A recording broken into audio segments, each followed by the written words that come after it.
হঠাৎ ইয়েমেনের সামরিক বাহিনীর সাথে প্রকাশ্যে একজোট হওয়ার ঘোষণা কেন দিল ইরান?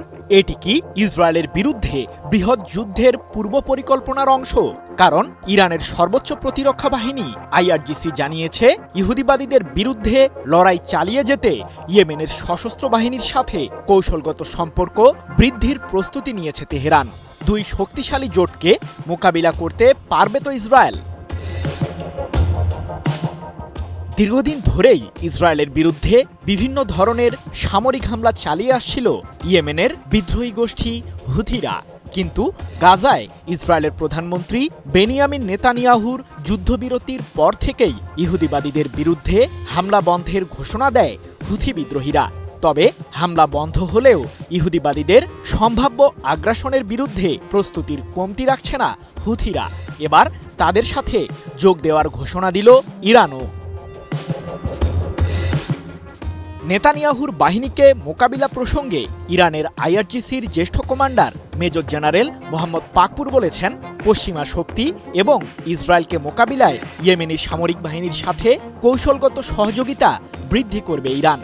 ২০ অক্টোবর এক প্রতিবেদনে বিষয়টি নিশ্চিত করেছে মধ্যপ্রাচ্য ভিত্তিক সংবাদ মাধ্যম তাসনিম নিউজ এজেন্সি। তবে কি হুথিদের নতুন অস্ত্র দিতে চলেছে ইরান? সাম্প্রতিক সময়ে ইসরায়েলের বিরুদ্ধে হামলায় প্যালেস্টাইন 2 মডেলের ব্যালিস্টিক মিসাইল দিয়ে কয়েক দফায় হামলা চালিয়েছে হুথিরা। বিশ্লেষকদের ধারণা, এই মিসাইলটি দেশীয়ভাবেই তৈরি করছে ইয়েমেন। যদিও ইসরায়েল ও যুক্তরাষ্ট্র সহ পশ্চিমাদের দাবি, ইয়েমেনকে অর্থ ও অস্ত্র দিয়ে সহায়তা করছে ইরানের সরকার। কি বুঝলেন ভাই? অনলি জেডাই চাই। কিন্তু পশ্চিমাদের এই দাবিকে বরাবরের মতোই প্রত্যাখ্যান করে আসছে তেহরান। এদিকে সম্প্রতি ইসরায়েলের প্রধানমন্ত্রী নেতানিয়াহু দাবি করেন, ইরান তৈরি করছে আন্তঃমহাদেশীয় ব্যালিস্টিক মিসাইল, যা দিয়ে যুক্তরাষ্ট্রের পূর্ব উপকূলেও হামলা চালাতে পারবে তেহরান। তবে এ বিষয়ে এখন পর্যন্ত মুখ খুলেনি প্রেসিডেন্ট মাসুদ পেজেশকিয়ানের নেতৃত্বাধীন ইরান সরকার। ইরানের মিসাইল ঘাঁটিগুলো রয়েছে প্রস্তুত, এ যেন একটি মাত্র ক্লিকের অপেক্ষা, যাতে ইরানের মিসাইলগুলো ছুটে যাবে ইসরায়েলের দিকে। এমনকি টার্গেট হতে পারে মধ্যপ্রাচ্যে মার্কিন সেনা ঘাঁটিও। আজকের আলোচনা এক গুরুতর বিষয়ে। যখন গোটা মধ্যপ্রাচ্য উত্তপ্ত, তখন ইরানের সশস্ত্র বাহিনীর প্রধান major general Abdur Rahim Musavi একটি শক্ত বার্তা দিয়েছেন। তিনি বলেছেন, শত্রু ইরানের জাতীয় ঐক্য ভাঙতে চায়, আর এই কারণে সশস্ত্র বাহিনীকে সর্বোচ্চ প্রস্তুত থাকতে হবে। প্রশ্ন হলো, একটা দেশের সামরিক প্রস্তুতি মানেই কি শুধু যুদ্ধের জন্য তৈরি থাকা, নাকি এর পেছনে আছে রাজনৈতিক ও আদর্শিক বার্তাও? এই বক্তব্য তিনি দিয়েছেন ইরানি সেনাবাহিনীর নতুন ক্যাডেটদের গ্র্যাজুয়েশন অনুষ্ঠানে। সেখানে উপস্থিত ছিলেন উচ্চ পর্যায়ের সেনা কর্মকর্তারা। সশস্ত্র বাহিনীর প্রধান নতুন অফিসারদের উদ্দেশ্যে বলেন, তোমরা প্রতিরোধ ফ্রন্টের সেনা, তোমরাই আগামীর নেতা। এখানে প্রতিরোধ ফ্রন্ট বলতে বোঝানো হচ্ছে সেই জোট যারা ইসরায়েল ও আমেরিকার প্রভাবের বিরুদ্ধে লড়াই করছে। এই ক্যাডেটরা শুধু সেনা নয়, বরং আদর্শিক যোদ্ধাও। মুসাফি আরও বলেন, আজকের বিশ্বে গাজা একটি প্রতীক, যেখানে রক্তই জিতেছে তরবারির বিরুদ্ধে। তিনি মনে করিয়ে দেন, ফিলিস্তিন একসময় ভুলে যাওয়া নাম ছিল, কিন্তু আজ তা আবার বিশ্ব বিবেকের কেন্দ্রে। তিনি বলেন, বছরের পর বছর ধরে আমেরিকা ও ইসরায়েল নিজেদের সঠিক প্রমাণ করতে চেষ্টা করেছে, কিন্তু এখন তাদের রক্তপিপাসু ও শিশু হত্যাকারী মুখোশ খুলে গেছে। আর এটা ওইটা না, কাপড় ধোয়ার একটাই সলিউশন, চাকা all in one. Major general Musavi দাবি করেন, ইসরায়েল ইরানকে আক্রমণ করতে চেয়েছিল, কিন্তু তারা ব্যর্থ হয়েছে। তিনি বলেন, ইসরায়েল এখন এতটাই কোণঠাসা যে তারা নিজেরাই যুদ্ধ থামানোর অনুরোধ জানাচ্ছে। সবশেষে সশস্ত্র বাহিনীর প্রধান বলেন, শত্রুর মূল উদ্দেশ্য হলো ইরানের ভেতরের ঐক্যকে ভেঙে দেয়া। তাই তিনি বারবার বলেছেন, সেনাবাহিনীকে প্রস্তুত থাকতে হবে, শুধু বাইরের হুমকির জন্য নয়, ভেতরের বিভাজনের বিরুদ্ধেও। আর কোনো সতর্ক বার্তা নয়, এবার ইরান সরাসরি বার্তা পাঠাচ্ছে বিশ্ব শক্তিগুলোর উদ্দেশ্যে। আর তা হলো, ইরান এখন অশান্ত নয়, বরং আগের চেয়েও বেশি প্রস্তুত। মার্কিন হামলার পরও দেশটি ভেঙে পড়েনি, বরং সংগঠিত হচ্ছে, দৃঢ় হচ্ছে, আর প্রতিরোধের সংজ্ঞা নতুন করে লিখছে। তাই তো ইরানের সেনা ও কূটনৈতিক নেতৃত্ব এখন এক সুরে বলছে, তারা যুদ্ধ চায় না, কিন্তু প্রতিরোধের জন্য সম্পূর্ণ প্রস্তুত। এমন সময় মার্কিন প্রেসিডেন্ট ডোনাল্ড ট্রাম্প জানান, ইরান এখন শুধু টিকে থাকার লড়াইয়ে ব্যস্ত, পারমাণবিক শক্তি পুনর্গঠনের নয়। কিন্তু প্রশ্ন হলো, ট্রাম্পের এই মন্তব্য কেবল এক রাজনৈতিক রসিকতা নাকি পশ্চিমা গোয়েন্দা তথ্যের ব্যর্থতার প্রতিফলন? তেহরানের সামরিক একাডেমির আকাশে তখন বাজছে জাতীয় সঙ্গীত। নতুন প্রজন্মের অফিসারদের উদ্দেশ্যে দাঁড়িয়ে কথা বলছেন ইরানের সশস্ত্র বাহিনীর প্রধান major general Abdur Rahim Musavi. তার কণ্ঠে ছিল না যুদ্ধের হুমকি, বরং ছিল এক গভীর বার্তা। তিনি জানান, শত্রু ইরানের অস্ত্র ভাঙতে পারবে না, তাই এখন তারা মনোবল ভাঙতে চাইছে। এবং ঠিক এই সময় ইরান তার সামরিক সক্ষমতা আরো বিস্তৃত করছে, এমনকি দেশীয় প্রযুক্তির ড্রোন, উন্নত ক্ষেপণাস্ত্র আর পরমাণু অবকাঠামো সুরক্ষা জোরদার করছে। ইরান ভিত্তিক সংবাদ মাধ্যম নূর নিউজের এক প্রতিবেদনে উঠে এসেছে এসব তথ্য। অন্যদিকে ওয়াশিংটন থেকে এসেছে এক ভিন্ন সুর। ডোনাল্ড ট্রাম্প সংবাদ মাধ্যমকে জানান, ইরান এখন বেঁচে থাকার চেষ্টা করছে, তারা পারমাণবিক প্রোগ্রামে মনোযোগ দেবে না। কিন্তু বিশ্লেষকরা বলছেন, ট্রাম্পের এই মন্তব্য ইঙ্গিত করছে এক গভীর আতঙ্কের দিকে। কারণ যুক্তরাষ্ট্র জানে, ইরানকে শুধু সামরিকভাবে নয়, রাজনৈতিকভাবেও দুর্বল করা যাচ্ছে না। এছাড়াও বিশ্লেষকরা বলছেন, ইরানের নতুন সামরিক নীতি আসলে প্রতিরোধের কূটনীতি। এটি এমন এক অবস্থান যেখানে যুদ্ধের আগে থাকে কূটনীতি, কিন্তু কূটনীতির পেছনে সবসময় প্রস্তুত এক শক্তিশালী প্রতিরক্ষা।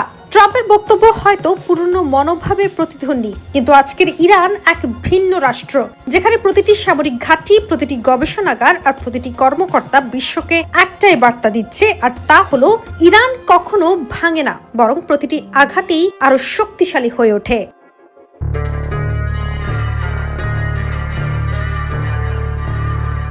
দূরত্ব কমছে, হাত মেলানো শুধু নয়, যেন একসাথে পথ হাঁটার প্রস্তুতিও সেরে ফেলেছে রাশিয়া ও ইরান। তাদের কথোপকথন এখন আর কেবল আঞ্চলিক নিরাপত্তা বা কূটনৈতিক সৌজন্যে আটকে নেই, বরং এটি ছুঁয়ে যাচ্ছে জ্বালানি, পারমাণবিক শক্তি, এমনকি সামরিক সক্ষমতার গভীর স্তরগুলোতেও। কিন্তু প্রশ্ন উঠছে, এই ঘনিষ্ঠতা হঠাৎ করে কি এতটা তীব্র হলো? ইরানের পারমাণবিক কর্মসূচি নিয়ে আন্তর্জাতিক অঙ্গন বহুদিন ধরেই উদ্বিগ্ন। তেহরান বারবার বলে এসেছে এটি শান্তিপূর্ণ উদ্দেশ্যে, অথচ ইসরায়েল ও যুক্তরাষ্ট্রের কৌশল বলছে তারা তা বিশ্বাস করতে নারাজ। এমন এক সময়ে রাশিয়া সরাসরি বলছে তারা ইরানের পাশে থাকবে, সব ক্ষেত্রে সহযোগিতার জন্য প্রস্তুত। তাহলে কি রাশিয়া এখন পরমাণু বিতর্কের মাঝখানে দাঁড়িয়ে এক পক্ষ নিচ্ছে, নাকি এটি বড় কোনো ভূ রাজনৈতিক খেলার সূচনা? ইউক্রেন যুদ্ধের কৌশল পটে যে ড্রোনগুলোর ছায়া দেখা যায়, সেগুলোর উৎস প্রায়ই তেহরানে খোঁজা হয়। তেহরান যে রাশিয়াকে ড্রোন সরবরাহ করছে তা আর গোপন কোনো তথ্য নয়। আবার রাশিয়াও ইরানকে সামরিক সরঞ্জাম সরবরাহ করছে আইনগতভাবে তাদের ভাষায়। তবে এখানে প্রশ্নটা হয়তো সরল নয়। এই সহযোগিতা কি কেবল সরঞ্জাম আদান প্রদানেই সীমাবদ্ধ, নাকি যুদ্ধের চিত্রনাট্যও এখন লিখে দিচ্ছে একাধিক লেখক? গত মাসে রাশিয়ার রাষ্ট্রীয় পারমাণবিক সংস্থা রোসাটম ইরানের সঙ্গে $25 বিলিয়ন চুক্তি করেছে। উদ্দেশ্য 4টি নতুন পারমাণবিক বিদ্যুৎ কেন্দ্র নির্মাণ। ইরানের বিদ্যুৎ চাহিদা বাড়ছে, সেটি সত্য, কিন্তু $25 বিলিয়ন বিনিয়োগ, তাও এমন একটি সময়ে যখন পশ্চিমা বিশ্ব রাশিয়া ও ইরানকে রাখছে নিষেধাজ্ঞায়। এই বিনিয়োগ কি শুধুই বিদ্যুৎ সমস্যা সমাধানে, নাকি এর মধ্য দিয়ে গড়ে তোলা হচ্ছে এমন একটি কাঠামো যা ভবিষ্যতের শক্তির রাজনীতিকে নিয়ন্ত্রণ করবে? জানুয়ারিতে স্বাক্ষরিত কৌশলগত অংশীদারিত্ব চুক্তিতে পারস্পরিক প্রতিরক্ষা সংক্রান্ত কোনো শর্ত নেই, এটা ঠিক, কিন্তু বাস্তব চিত্র বলছে ভিন্ন কথা। উচ্চ পর্যায়ের বৈঠক, ক্রমবর্ধমান সামরিক ও জ্বালানির সহযোগিতা এবং যৌথ বার্তা, সব মিলিয়ে পশ্চিমা জোটের জন্য এটি একটি চ্যালেঞ্জ। আর এটা ওইটা না, কাপড় ধোয়ার একটাই সলিউশন, চাকা অল ইন ওয়ান। এই মুহূর্তে কেউ হয়তো সরাসরি বলছে না আমরা জোট করছি, কিন্তু যে ভাষায় সহযোগিতার কথা বলা হচ্ছে, সে যে দৃঢ়তায় আগানো হচ্ছে, তাতে কিছু প্রশ্ন থেকেই যায়। রাশিয়া ও ইরান তাদের এই ঘনিষ্ঠতা কত দূর যাবে? এটি কি কেবল কৌশলগত প্রয়োজন, নাকি দীর্ঘমেয়াদী জোট গঠনের পূর্বাভাস? আর সবচেয়ে বড় প্রশ্ন, এই মেলবন্ধন বিশ্ব রাজনীতিতে কি পরিবর্তন আনবে? সময় বলবে এই সম্পর্ক কতটা টেকসই, কিন্তু ইতিহাস বলে যখন দুটি বড় শক্তি একে অপরের দিকে এগিয়ে যায় তখন শুধু মিত্রতা তৈরি হয় না, গঠিত হয় এক নতুন শক্তির ভারসাম্য। তবে কি জয়ের খুব কাছেই চলে এসেছে রাশিয়া? যুক্তরাষ্ট্রের নরম সুর তো এমনটাই ইঙ্গিত দিচ্ছে। ইউক্রেন কি মেনে নিবে যুক্তরাষ্ট্রের প্রেসিডেন্ট ডোনাল্ড ট্রাম্পের বার্তা? বিশ্বের রাজনৈতিক মঞ্চে যেন এক নতুন মোড়, যেখানে শান্তির বার্তা এসেছে এমন একজনের মুখে যিনি একসময় যুদ্ধ আর চাপের রাজনীতির প্রতীক ছিলেন। হ্যাঁ, এবার নিজ মুখেই যুদ্ধ থামানোর আহ্বান জানিয়েছেন মার্কিন প্রেসিডেন্ট ডোনাল্ড ট্রাম্প। জানিয়েছেন এখন সময় যুদ্ধ বন্ধের, আলোচনা পরে হবে। কিন্তু প্রশ্ন উঠছে, ট্রাম্পের এই বার্তা কি সত্যিকারের শান্তির আহ্বান, নাকি ইউক্রেনের ব্যর্থ যুদ্ধকে ঘিরে এক নতুন রাজনৈতিক বার্তা? 19 অক্টোবর ওয়াশিংটনে ফেরার পথে সাংবাদিকদের মুখোমুখি হন মার্কিন প্রেসিডেন্ট ট্রাম্প। সেখানেই তিনি জানান কয়েকদিন আগে ইউক্রেনের প্রেসিডেন্ট ভলোদিমির জেলনস্কির সঙ্গে হয়েছে তার সৌহার্দ্যপূর্ণ বৈঠক। কিন্তু সেই বৈঠকের পর তিনি এক বিস্ময়কর পরামর্শ দেন, আর তা হলো ইউক্রেনের উচিত এখনকার যুদ্ধরেখাতেই থেমে যাওয়া। ট্রাম্প জানান ডনবাস অঞ্চলের প্রায় 78% এলাকা এখন রাশিয়ার হাতে। এই অবস্থায় যুদ্ধ চালিয়ে যাওয়া মানেই কেবল ধ্বংস ডেকে আনা। এই মুহূর্তে সবচেয়ে জরুরি বিষয় হলো যুদ্ধ থামানো। ডনবাস, দোনেৎস্ক আর লুহানস্ক নামগুলো আজ শুধু মানচিত্রে নয়, মানবিক ট্র্যাজেডির প্রতীক হয়ে উঠেছে। 2014 সালে বিচ্ছিন্নতাবাদীদের স্বাধীনতা ঘোষণার পর থেকে এই অঞ্চল রক্তাক্ত, বিভক্ত আর অনিশ্চিত। আর 2022 সালে ফেব্রুয়ারিতে রাশিয়ার তথাকথিত বিশেষ সামরিক অভিযান এই আগুনকে পরিণত করেছে পূর্ণাঙ্গ যুদ্ধে, যেখানে পশ্চিমা সমর্থন সত্ত্বেও ইউক্রেন হারিয়েছে ভূখণ্ড, সেনা, অর্থনীতি আর সবচেয়ে বেশি আশা। আর এটা ওইটা না, কাপড় ধোয়ার একটাই সলিউশন, চাকা অল ইন ওয়ান। এদিকে ট্রাম্পের মন্তব্যে এখন নড়ে চড়ে বসেছে কূটনৈতিক মহল। অনেকে বলছেন এটি আসলে ওয়াশিংটনের নতুন বাস্তবতার শিকার, যে বাস্তবতায় ইউক্রেনের যুদ্ধ জয়ের স্বপ্ন এখন প্রায় বিলীন। অন্যদিকে রাশিয়ার সামরিক অবস্থান দৃঢ়, মস্কোর রাজনৈতিক অবস্থান অটল, আর ইউক্রেন ক্লান্ত আর্থিকভাবে, সামরিকভাবে, এমনকি মানসিকভাবেও। ট্রাম্পের ভাষায় আলোচনার সময় আসবে, কিন্তু এখন যুদ্ধ থামানোই সবচেয়ে জরুরি। আর ট্রাম্পের এই বক্তব্য পশ্চিমা নীতির ব্যর্থতারই যেন ইঙ্গিত, যেখানে প্রক্সি যুদ্ধের কৌশল ভেঙে পড়ছে বাস্তবতার সামনে। বিশ্লেষকরা বলছেন ট্রাম্প হয়তো বলছেন শান্তির কথা, কিন্তু তার এই বার্তা এক অর্থে নতুন ভূরাজনৈতিক বাস্তবতার ঘোষণা, যেখানে রাশিয়া এখন আর কোণঠাসা নয়, আর ইউক্রেন হয়ে পড়ছে এক দীর্ঘ যুদ্ধের ক্লান্ত শিকার। তবে সবচেয়ে বড় প্রশ্ন হলো, এই যুদ্ধরেখা যদি শান্তির ভিত্তি হয়, তাহলে ইউরোপের নিরাপত্তা মানচিত্রে শুরু হচ্ছে কি এক নতুন অধ্যায়? চুক্তি নয়তো শুল্ক, এক বাক্যে বাণিজ্য যুদ্ধের নতুন মঞ্চ সাজাতে চলেছেন মার্কিন president Donald Trump. White house থেকে চীনের উদ্দেশ্যে ছুড়েছেন এক বিধ্বংসী সতর্কবার্তা।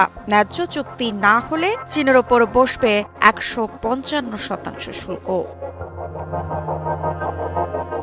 হ্যাঁ, ঠিকই শুনেছেন, 155% শুল্ক। অর্থাৎ এক হাতে হ্যান্ডশেকের আমন্ত্রণ, আর এক হাতে 155% শুল্কের তলোয়ার। চীনের সঙ্গে চুক্তি না হলে ট্রাম্পের কথাই সেটাই হবে চূড়ান্ত হিসাব নিকাশ। দ্বিপাক্ষিক বাণিজ্যে ভারসাম্য ফিরিয়ে আনতে চীনের সঙ্গে যুক্তরাষ্ট্রের পক্ষে একটি ন্যায়সঙ্গত চুক্তি সম্পন্ন করতে চান মার্কিন প্রেসিডেন্ট ডোনাল্ড ট্রাম্প। তিনি কঠোর হুঁশিয়ারি দিয়ে বলেছেন, চীন যদি এই চুক্তিতে রাজি হয় তাহলে ভালো, আর না হলে দেশটির পণ্যের ওপর 155% রপ্তানি শুল্ক জারি করা হতে পারে। 20 অক্টোবর ওয়াশিংটনে হোয়াইট হাউসে অস্ট্রেলিয়ার প্রধানমন্ত্রী অ্যান্থনি অ্যালবানিজের সঙ্গে বৈঠকের আগে সাংবাদিকদের সঙ্গে মত বিনিময়কালে ট্রাম্প এই মন্তব্য করেন। ট্রাম্প বলেন, আমরা চীনের সঙ্গে একটি ন্যায্য বাণিজ্যিক চুক্তি করতে চাই এবং আমি আশা করছি প্রেসিডেন্ট শি জিনপিং এক্ষেত্রে সহযোগিতার জন্য এগিয়ে আসবেন। চীন যদি বাণিজ্য সমঝোতায় আগ্রহী না হয়, সেক্ষেত্রে ওয়াশিংটন কি পদক্ষেপ নেবে? এ সংক্রান্ত এক প্রশ্নের উত্তরে ট্রাম্প বলেন, যদি তারা একটি ন্যায্য চুক্তিতে সম্মত না হয় তাহলে চীনা পণ্যের ওপর 155% শুল্ক আরোপ করা হবে। হয় তারা সমঝোতায় আসবে, নয়তো উচ্চ শুল্ক দিতে বাধ্য থাকবে। বিশ্বের অনেক দেশ যুক্তরাষ্ট্রের কাছ থেকে অন্যায্য ফায়দা লুটছে, এটা বন্ধ করতে হবে। এদিকে যুক্তরাষ্ট্রের বাজারে চীনের বিভিন্ন ধরনের বিপুল পরিমাণ পণ্য রপ্তানি হয়, যার মধ্যে খাদ্য থেকে শুরু করে মহাকাশ গবেষণার জন্য প্রয়োজনীয় কাঁচামালও রয়েছে। 2025 সালের 20 জানুয়ারি ক্ষমতা গ্রহণের পর থেকেই ট্রাম্প বলে আসছিলেন চীনের সঙ্গে যুক্তরাষ্ট্রের দ্বিপাক্ষিক বাণিজ্যে ভারসাম্য আনাকে প্রাধান্য দেবেন তিনি। গত আগস্ট মাসে চীনের সঙ্গে শুল্ক যুদ্ধ শুরু হয় যুক্তরাষ্ট্রের। ওই মাসে চীনের উপর ধার্যকৃত রপ্তানি শুল্কের পরিমাণ 30% থেকে 145% উন্নীত করেন ট্রাম্প। পাল্টা পদক্ষেপ হিসেবে চীন ও মার্কিন পণ্যের ওপর নির্ধারিত শুল্ক 10% থেকে 125% বর্ধিত করে। পরে অবশ্য ওই মাসেই বেইজিং ওয়াশিংটন উভয়ের পরস্পরের ওপর আরোপিত বর্ধিত শুল্ক 90 দিনের জন্য স্থগিত করে, যা নভেম্বর মাসে শেষ হবে। এদিকে আগামী 31 অক্টোবর থেকে দক্ষিণ কোরিয়ার রাজধানী সিউলে এশিয়া প্রশান্ত অঞ্চলের দেশগুলোর সহযোগিতা সংস্থা এশিয়া প্যাসিফিক ইকোনমিক কোঅপারেশনের সম্মেলন শুরু হতে যাচ্ছে। ট্রাম্প এবং জিনপিং উভয়েই সেই সম্মেলনে অতিথি হিসেবে যাওয়ার কথা রয়েছে এবং মার্কিন কর্মকর্তারা জানিয়েছেন সেই সম্মেলনের ফাঁকে ট্রাম্প ও জিনপিং এর একটি দ্বিপাক্ষিক বৈঠক হওয়ার সম্ভাবনা রয়েছে। গাজাকে ঘিরে কি মুসলিম ব্রাদারহুড প্রতিষ্ঠা করতে চলেছে তুরস্ক? কেন ট্রাম্প নিজেও এখন প্রেসিডেন্ট এরদোগানের উপর ভরসা করছেন? তাহলে কি নেতানিয়াহুর সাথে মার্কিন প্রশাসনের সম্পর্কে ফাটল ধরেছে? বিশ্লেষকরা বলছেন ফিলিস্তিনের গাজায় ইসরায়েলের আগ্রাসন শুরুর পর থেকেই তুরস্কের ভূমিকা নিয়ে বাধা দেওয়ার আপ্রাণ চেষ্টা করেছিল নেতানিয়াহু সরকার। এর পরিবর্তে ইসরায়েলের প্রধানমন্ত্রী বেনিয়ামিন নেতানিয়াহুর পছন্দ ছিল মিশর ও কাতারের মধ্যস্থতা, কারণ তুরস্কের প্রেসিডেন্ট রিসেপ তাইয়েব এরদোগান বরাবরই ফিলিস্তিনের স্বাধীনতাকামী সংগঠন হামাসকে সমর্থন দিয়ে আসছেন। পাশাপাশি গাজা উপত্যকায় ইসরায়েলের গণহত্যার বিরুদ্ধে সমালোচনা করেছেন এরদোগান। এছাড়াও নেতানিয়াহুকে হিটলারের সাথেও তুলনা করেছিলেন তুরস্কের প্রেসিডেন্ট। প্রশ্ন হলো, কেন এরদোগান বলছেন তুরস্ক ছাড়া মধ্যপ্রাচ্যে শান্তি অসম্ভব? গাজা পরিকল্পনা বাস্তবায়ন এবং ইসরায়েলের সাথে হামাসের শান্তি চুক্তির দ্বিতীয় ধাপের কাজ এগিয়ে নেওয়ার জন্য মার্কিন প্রেসিডেন্ট ডোনাল্ড ট্রাম্পের এখন প্রথম পছন্দ তুরস্ক। এর কারণ হিসেবে সমরবিদরা বলছেন মধ্যপ্রাচ্য এবং মুসলিম বিশ্বের একমাত্র দেশ হিসেবে পশ্চিমা সামরিক জোট ন্যাটোর অন্যতম সদস্য তুরস্ক। পাশাপাশি সম্প্রতি গাজায় যুদ্ধবিরতির পর মিশরের শার্ম আল শেখ শহরে অনুষ্ঠিত শীর্ষ শান্তি সম্মেলনে একটি চুক্তি সই হয়। নেতানিয়াহু ও হামাসের মাঝে মধ্যস্থতাকারী দেশগুলো এতে সই করে, যাতে রয়েছেন মার্কিন প্রেসিডেন্ট ট্রাম্প, মিশরের president Abdel Fattah al Sisi, কাতারের আমির Tamim bin Hamad al Thani ও তুরস্কের প্রেসিডেন্ট এরদোগান। যদিও তুরস্কের প্রেসিডেন্টের বিরোধিতার কারণে সেই অনুষ্ঠানে উপস্থিত হতে পারেননি নেতানিয়াহু। 18 অক্টোবর এক প্রতিবেদনে বিষয়টি নিশ্চিত করেছে ইসরায়েলের সংবাদ মাধ্যম ইয়েদিয়ত আহরোনত। কিন্তু নেতানিয়াহুর উপস্থিতি নিয়ে বিরোধিতা কেন করেছিল তুরস্ক? শীর্ষ শান্তি সম্মেলনে এরদোগানের যোগ দেওয়ার আগে তুরস্কের সংবাদ মাধ্যমগুলো জানিয়েছিল যে নেতানিয়াহু যদি ওই সম্মেলনে যোগ দেয় তাহলে চুক্তি সই অনুষ্ঠানে অংশ নেবেন না প্রেসিডেন্ট এরদোগান।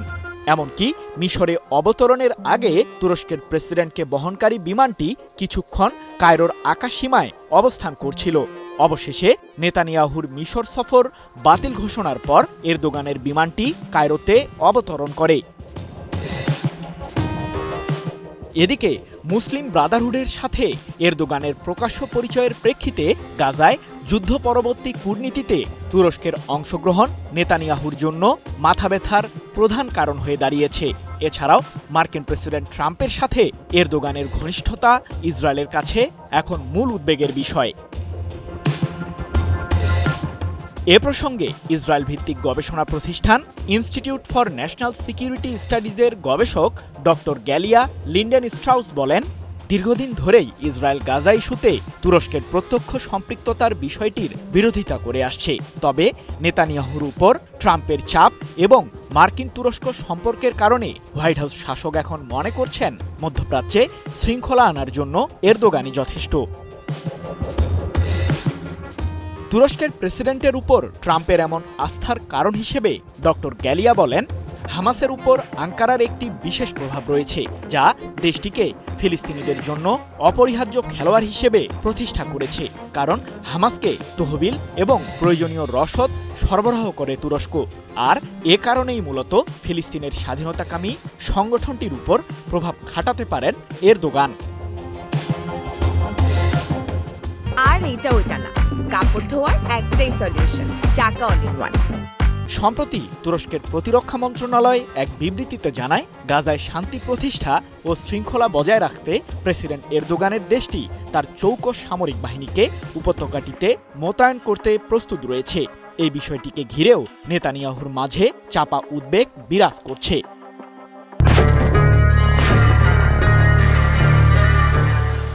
ইরান কি তবে ইসরায়েলে হামলা চালাতে যাচ্ছে? হঠাৎ ইরানের সশস্ত্র বাহিনীর প্রধান সর্বোচ্চ প্রস্তুতি গ্রহণের নির্দেশ কেন দিলেন, যাকে ঘিরে চাঞ্চল্য তৈরি হয়েছে পুরো মধ্যপ্রাচ্যে। গাজায় ইসরায়েলের যুদ্ধবিরতির পরও হঠাৎ করে কেন গর্জে উঠল তেহরান? শত্রুরা ইরানের জাতীয় ঐক্যকে দুর্বল করার চেষ্টা করছে, এমনটি জানিয়ে ইরানের সশস্ত্র বাহিনীর প্রধান মেজর জেনারেল আব্দুল রাহিম মুসাভি বলেন, আমাদের বাহিনীগুলোকে সর্বোচ্চ স্তরে প্রস্তুতি বজায় রাখতে হবে, প্রতিনিয়ত শক্তি অর্জন করতে হবে। ২০ অক্টোবর এক প্রতিবেদনে বিষয়টি নিশ্চিত করেছে মধ্যপ্রাচ্য ভিত্তিক সংবাদ মাধ্যম মেহের নিউজ এজেন্সি। সাম্প্রতিক সময়ে ব্যালিস্টিক মিসাইল তৈরির দিকে মনোযোগ দিয়েছে ইরানের সর্বোচ্চ প্রতিরক্ষা বাহিনী আইআরজিসি। কারণ গত জুনে ইসরায়েলের বিরুদ্ধে ১২ দিনের যুদ্ধে ইরানের মিসাইল ও ড্রোনগুলো দিয়েই ইহুদিবাদীদের ঘায়েল করেছিল আইআরজিসি। ২০২৩ সালের ৭ অক্টোবর ফিলিস্তিনের স্বাধীনতাকামী সংগঠন হামাস কর্তৃক পরিচালিত অপারেশন আল আকসা স্টর্মের প্রশংসা করে মেজর জেনারেল মুসাভি আরও বলেন, আজ ফিলিস্তিন বিশ্বের প্রিয় নাম, দৃঢ়তা ও তরবারির উপর বিজয়ের প্রতীক হিসেবে দাঁড়িয়ে আছে গাজাবাসী। কি বুঝলেন ভাই? অনলি যেটাই চাই। যুক্তরাষ্ট্রের সহায়তায় ইরানকে ধ্বংস করতে চেয়েছিল ইসরায়েল, এমনটি জানিয়ে ইরানের সশস্ত্র বাহিনীর প্রধান বলেন, আমাদের বিরুদ্ধে যুদ্ধে ইহুদিবাদী শাসক গোষ্ঠী চরম পরাজয়ের মুখে পড়ে, যার ফলে ইসরায়েলের প্রধানমন্ত্রী বেনিয়ামিন নেতানিয়াহু বাধ্য হয়ে যুদ্ধবিরতিতে যায়। এদিকে যে কোনো দিন ইসরায়েলে হামলা চালাতে পারে ইরান। সম্প্রতি এমন আশঙ্কা জানিয়েছেন ইসরায়েলের সাবেক গোয়েন্দা কর্মকর্তা ড্যানি সিট্রিনোভিস। তেহরান অতীতের সংঘর্ষ থেকে শিক্ষা নিয়েছে এবং দ্রুত গতিতে ক্ষেপণাস্ত্র ক্ষমতা উন্নত করছে জানিয়ে ড্যানি বলেন, ইরানের সামরিক ক্ষমতা অনেকের ধারণা চেয়েও শক্তিশালী। যুক্তরাষ্ট্র ইরানের ইউরেনিয়াম সমৃদ্ধকরণ ও ক্ষেপণাস্ত্র সক্ষমতা কমিয়ে আনার প্রতি মনোযোগী, আর ইসরায়েল সংঘাত চায়। তাই কয়েক সপ্তাহ কিংবা মাসের মাঝে দুই পক্ষের তুমুল যুদ্ধ বাঁধতে পারে।